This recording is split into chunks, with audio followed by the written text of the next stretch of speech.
Typing जानते हैं? Computer पर काम करना आता है आपको? इन दोनों सवालों का जवाब आपको हाँ में देना होता है यदि आप नौकरी करने के इच्छुक हैं तो। आजकल आप किसी भी ऑफिस में अगर नौकरी करना चाहते हैं तो आपसे सबसे पहले 2 सवाल पूछे जाएंगे। एक, क्या आपको टाइपिंग आती है? दूसरा, क्या आपको कंप्यूटर पे काम करना आता है? और मैंने कई बार देखा है कि कोई भी व्यक्ति जब बताता है कि हाँ मुझे टाइपिंग आती है, तो ये अक्सर होता है कि उसे इंग्लिश टाइपिंग आती होती है। इंग्लिश टाइपिंग आती है? हिंदी टाइपिंग? या अगर कोई वो रीजनल ऑफिस में है, जैसे मान लीजिए मैं महाराष्ट्र में हूँ, तो मैं पूछूंगी कि क्या आपको मराठी टाइपिंग आती है, और यहाँ पे अक्सर सुनने को मिलता है कि नहीं आती। या कभी जैसे कोई ऑफिसर भी है जो कि थोड़ी बहुत काम चलाऊ इंग्लिश टाइपिंग सीख लेता है और कंप्यूटर के आने के बाद वो सीख रहे हैं सारे, वो भी ये सोचता है कि मुझे इसी तरह से कोई काम चलाऊ हिंदी भी टाइपिंग अगर आ जाती तो अच्छा था, या काम चलाऊ मराठी टाइपिंग भी आ जाती तो अच्छा था। लेकिन इसके लिए अगर मुझे बहुत मेहनत करनी पड़े, 6 महीने 8 महीने लगाने पड़े सीखने में, तो वो फिर किसी के बस की नहीं होती। लेकिन क्या अगर कोई अगर मुझे बताए कि आप 2 दिन में ही सीख सकते हैं काम चलाऊ टाइपिंग, तो मैं तुरंत कहूंगी कि यस, मुझे ये सीखना है। ये जानने के लिए कि हिंदी में या किसी भी भारतीय भाषा में टाइपिंग को बहुत तेजी से सीखने के लिए हम चलेंगे अपनी कक्षा 1 में जो सीखा था उसकी तरफ। ये देखिए कि जब हम पहली कक्षा में आते हैं तो सबसे पहले हमें सिखाया जाता है हमारी वर्णमाला। उसमें हमें रटाया जाता है अ आ इ ई उ ऊ, फिर ए ऐ ओ औ अम आहा, फिर क ख ग घ ङ, च छ ज झ ञ, ट ठ ड ढ ण, त थ द ध न, प फ ब भ म, य र ल व, फिर श श स ह क्ष त्र ज्ञ। ये हम बहुत पहले से सीखे होते हैं और ये हमारे जेहन में होता है। और सबसे बड़ी खूबसूरती ये है कि किसी भी भारत के कोने में आप चले जाएं तो जहां वर्णमाला सिखाई जाती है वो इसी क्रम से सिखाई जाती है। तो इसका भी फायदा हम उठा सकते हैं कि हम किसी भी भाषा में अगर टाइपिंग क्विकली सीखना चाहें तो इस बात का हम फायदा उठा सकते हैं। पहले हम देखते हैं कि ये वर्णमाला किस तरह से बनाई गई है। तो इसमें जब हम देखेंगे कि क ख ग घ ङ, ये 5 अक्षर ऐसे इकट्ठे एक वर्ग में रखे गए हैं, इनको कंठ वर्ग कहते हैं। ये सारे कंठ से एक ही जगह से निकलते हैं। इसी तरह से च छ ज झ य, ये एक ही वर्ग के अक्षर हैं। फिर ट ठ ड ढ ण, ये तीसरे वर्ग के अक्षर हैं। फिर त थ द ध न, ये चौथे वर्ग के अक्षर हैं। और जैसे चौथा दंत वर्ग है, जो दांत में जीभ लगा करके बोला जाता है, वो है त थ द ध न। और 5वां ओष्ठ वर्ग है, जो जहाँ पे ओठ एक दूसरे से मिलते हैं, वो है प फ ब भ म। तो इस तरह से वर्णमाला में ही कई सैकड़ों हजारों वर्षों पूर्व ये क्लासिफिकेशन किया हुआ है। ये हमें पहली कक्षा से ही हमें ये मालूम होता है कि क ख ग घ ङ, ये 5 अक्षर एक साथ चलते हैं। फिर च छ ज झ ञ, ये एक साथ चलते हैं। फिर ट ठ ड ढ ण एक साथ चलते हैं। त थ द ध न एक साथ चलते हैं। प फ ब भ म एक साथ चलते हैं। तो इसी बात का उपयोग करके जब हम कंप्यूटर पे कोई प्रणाली बनाते हैं, कीबोर्ड पे कोई प्रणाली बनाते हैं, टाइपिंग के लिए कोई प्रणाली बनाते हैं, तो वो टाइपिंग हमारे लिए बहुत आसान, बहुत सिस्टमैटिक हो जाता है। और इसी बात की हम चर्चा आगे करेंगे।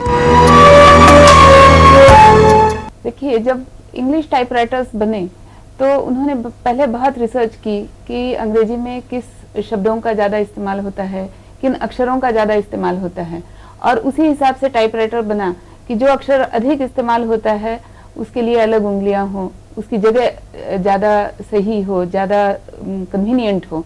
और इसलिए जो हमारा टाइपराइटर, जो अंग्रेजी टाइपराइटर है, उसमें आप देखेंगे उसको क्वेरिटी टाइपराइटर कहते हैं, कि उसमें ABCD नहीं होता है, उसमें QWERTY इस तरह से अक्षर अरेंज किए होते हैं। तो जब हिंदी टाइपराइटर्स बने तो वहां पर भी लोगों ने इसी तरह का थोड़ा बहुत रिसर्च करके और फिर ये देखा कि जो हिंदी में अक्षर ज़्यादा यूज़ हो रहे हैं उनकी पोजीशन अलग हो, उनकी पोजीशन कन्वीनियंट हो, इस तरह से हिंदी टाइपराइटर डेवलप हुआ। उसी तरह से जब किसी दूसरी भारतीय भाषा में टाइपराइटर्स डेवलप हुए तो हालांकि वर्णमाला सभी भाषाओं में एक है और मात्रा लगाने का तरीका भी हर एक भाषा का एक ही सा है, लेकिन फिर भी चूंकि भाषा अलग है इसलिए जब दूसरी भाषा में टाइपराइटर डेवलप हुआ तो उन्होंने उसका कीबोर्ड जो है वो इस तरह से बनाया ताकि उस भाषा के टाइपिंग के लिए वो आसान पड़े। इसलिए आप देखेंगे कि हिंदी का अगर कीबोर्ड होगा और मलयाली की टाइपिंग का अगर कीबोर्ड होगा तो ये दोनों कीबोर्ड अलग अलग होते हैं। इसका एक दुष्परिणाम या एक गैर जिसको हम कहेंगे कि एक जिससे हमें परेशानी की बात हुई वो ये है कि अगर कोई आदमी किसी भारतीय भाषा में टाइपिंग सीख भी लेता है तो भी वो उसी अपने ज्ञान का या एक्सपर्टाइज का या प्रैक्टिस का इस्तेमाल वो दूसरी भाषा में नहीं कर सकता है।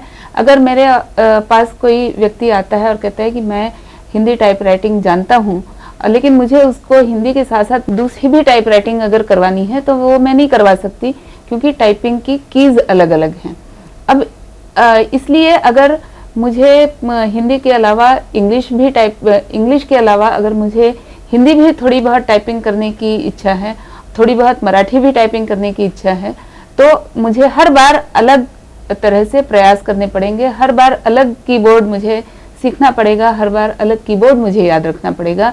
लेकिन जब सीडैक ने इस पूरे प्रश्न को गहराई से देखा और उन्होंने बड़ा इस पे सोच विचार लगाया और उन्होंने कहा कि हम ये तरीका हम नहीं अपनाते हैं, हम जाते हैं दोबारा अपनी वर्णमाला की बात पर और वहां से हम एक नया तरीका ढूंढ करके या एक नया तरीका हम बनाते हैं ताकि सारी भारतीय भाषाओं के लिए वो एक ही तरीका लागू हो। और इसको उन्होंने बहुत खूबसूरती से एक नए अंदाज में पेश किया है जिसको और इस स्क्रिप्ट का नाम उन्होंने दिया है इनस्क्रिप्ट अर्थात इंडियन स्क्रिप्ट्स। और ये सारी की सारी भारतीय भाषाओं के लिए एक ही तरह का कीबोर्ड आपको लागू होता है। इससे फायदा ये होता है कि अगर मैंने थोड़ा बहुत हिंदी टाइपिंग सीख लिया है इनस्क्रिप्ट कीबोर्ड का इस्तेमाल करते हुए तो मुझे किसी भी दूसरी भारतीय भाषा में अगर टाइपिंग करना हो तो मैं वही कीबोर्ड इस्तेमाल करूंगी, तो मैं थोड़ा सा एक क्रेडिट ले सकती हूँ कि देखो मुझे हर एक भाषा में टाइपिंग करने आ जाता है। तो और ये सीखना भी बहुत आसान है और इससे ये भी फायदा है कि मैं एक बार सीखने के बाद मैं हर एक भारतीय भाषा में उसका इस्तेमाल कर सकती हूँ। अब देखिए इस कीबोर्ड पे मैं आपको बताती हूँ कि कितनी खूबसूरती से ये कीबोर्ड अरेंज किया हुआ है। यहाँ पर ये अक्षर है क। अब हमें याद है कि क ख ग घ एक साथ हैं, तो ये जो क है इसी में शिफ्ट दबा करके ख हो जाता है और इसी क के जस्ट ऊपर जो की है ये ग हो जाती है और इसी ग को शिफ्ट दबा के घ हो जाता है। तो ये मेरे लिए याद रखना बहुत आसान है कि मैंने क दबाया या ख बनाया, ग बनाया और घ बनाया। इसी तरह से इसका अगला अक्षर है जहाँ एक ही उंगली से मैं त थ द ध लिख सकती हूँ। जैसे त लिखा फिर शिफ्ट दबा के थ लिखा, इसी के ऊपर द लिखा और यहाँ शिफ्ट दबा के ये ध लिखा। अब बाएं हाथ का इस्तेमाल करके ये हम बना रहे हैं स्वर। तो और यहाँ पर भी यही किया है कि जोड़ियां बनाई हैं अ आ इ ई उ ऊ ए ऐ ओ औ। तो यहाँ पे हम देखते हैं कि शिफ्ट दबा करके हमने अ लिखा, इसी के ऊपर आ लिखा, फिर ई लिखा, फिर ई लिखा। इसी तरह से शिफ्ट दबा करके हमने ऊ लिखा और फिर बड़ा ऊ लिखा। इसी तरह से ए लिखा और ऐ लिखा, फिर ओ लिखा और औ लिखा। तो ये आप देखते हैं कि मुझे चूंकि याद है कि अ आ इ ई उ ऊ ए ऐ ओ औ, तो ये 10 स्वर जो हैं ये यहीं पे आ जाते हैं। और ये मुझे एक बार याद रह गया कि ये 10 स्वर यहाँ पर हैं। तो जब मुझे किसी अक्षर के साथ स्वर को जोड़ना है, जैसे मुझे क के साथ आ जोड़ना है और कागा लिखना है, तो मैंने ग लिखा और यहाँ पर फिर ये लगा दिया। और इसी तरह से अगर मुझे अगर काकी लिखना है तो मैंने ये का लिखा और ये की लिखा। तो तो ये याद रखना बहुत ही आसान है। इसमें कोई अलग से कीबोर्ड का लेआउट नहीं होता है। जो मैंने स्वर और वर्णमाला सीखी है स्कूल में, उसी हिसाब से मैं करती जाती हूँ। तो 2-3 दिन के ही प्रैक्टिस में मुझे ये सारा याद हो जाता है। अब बाकी बचते हैं थोड़े से दूसरे अक्षर, जैसे य र ल व हुए, क्ष हुआ, त्र हुआ, ज्ञ हुआ, या इनको फिर थोड़ा सा याद करके, या इनको थोड़ा सा एक बार इनको समझ में अगर आ जाए, जैसे मुझे मालूम है कि यहाँ पे म है और शिफ्ट से यही न हो जाता है, इसके आगे न है, फिर वो है, फिर ल है, फिर स है, फिर वही शिफ्ट से श हो जाता है, उसी के आगे शिफ्ट से श हो जाता है, और ये य है। और यहाँ जहाँ हमारा अनुस्वार इंग्लिश में होता है, जिसकी हमें आदत पड़ी होती है, वही अनुस्वार यहाँ हिंदी में भी हम दे सकते हैं। तो हमने देखा कि ये कंप्यूटर सीखना मेरे लिए, कंप्यूटर पे हिंदी टाइपिंग सीखना मेरे लिए इसलिए आसान हो जाता है कि स्वर और वर्णमाला का ज्ञान जो मैंने बहुत पहले से सीखा है, उसी का इस्तेमाल यहाँ पर कीबोर्ड के सिस्टमेटाइजेशन में किया हुआ है। और ये जो आसानी है कीबोर्ड की, इसका फ़ायदा मैं उठा सकती हूँ। खूबसूरती की बात मैं ये भी बता दूं, इसका ये एक फ़ायदा मैंने और भी उठाया है कि जैसे अब मैंने यहाँ पे क टाइप किया और मुझे मालूम है कि यहाँ एक बटन दिया हुआ है जिसे मैं बता सकती हूँ कि मुझे मराठी या देवनागरी की जगह पे मुझे कन्नड़ स्क्रिप्ट चाहिए, और मुझे ये मालूम है कि कन्नड़ स्क्रिप्ट के लिए भी क यहीं पे आ रहा है। तो अब जब मैंने यहाँ पे क का बटन दबा दिया तो यहाँ पे क लिखा गया कन्नड़ स्क्रिप्ट में, और मुझे ये मालूम है कि ये कन्नड़ का क है। तो इसलिए अगर मुझे कन्नड़ स्क्रिप्ट सीखनी है, आसामी स्क्रिप्ट सीखनी है, तो ये एक बहुत अच्छा तरीका है दूसरी स्क्रिप्ट सीखने का भी। और ये भी फ़ायदा आप इस कंप्यूटर के जरिए मैंने उठाया है और आप भी उठा सकते हैं।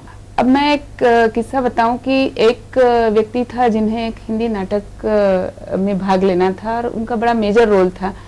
उन्हें हिंदी बोलने तो आती थी लेकिन हिंदी पढ़ना नहीं आता था। तो उन्होंने ये किया कि पूरा का पूरा नाटक, और खासकर जिसमें जहां उनका रोल था, वो उन्होंने सारा का सारा ओरिया में लिख लिया, और मतलब भाषा हिंदी, स्क्रिप्ट ओरिया, और इस तरह से उन्होंने नाटक में अपना रोल याद किया। तो जब मैंने ये कंप्यूटर पे ये सीखा, ये इनस्क्रिप्ट सीखी, तो मुझे ये घटना याद आई, इसलिए कि अब मान लीजिए कि कंप्यूटर पे यहाँ मैंने देवनागरी में लिख रखा है रो रहा है, और कोई मेरे पास एक मलयाली मेरी दोस्त पहुंच जाती है और वो कहती है कि भाई मैं ये हिंदी पढ़ना नहीं जानती हूँ लेकिन मैं मलयाली में पढ़ना जानती हूँ। तो मुझे सिर्फ ये करना है कि इस कंप्यूटर को बताना है कि ये जो तुमने हिंदी में लिखा हुआ है इसे मलयाली में बदल दो। तो अब ये मलयाली में वही लिखा हुआ है रो रहा है, लेकिन स्क्रिप्ट मलयाली है। इसलिए अगर मेरी कोई फ्रेंड है जो कि मलयाली पढ़ना जानती है, हिंदी पढ़ना नहीं जानती है, केवल हिंदी समझ रही है, तो उसके लिए ये एक बहुत आसान तरीका है कि मैंने जो भी कहना चाहा हिंदी में उसे वो मलयाली के माध्यम से पढ़ सकती है। और इस तरह से कंप्यूटर्स ने ये एक क्रांति हमारे देश में कर सकते हैं।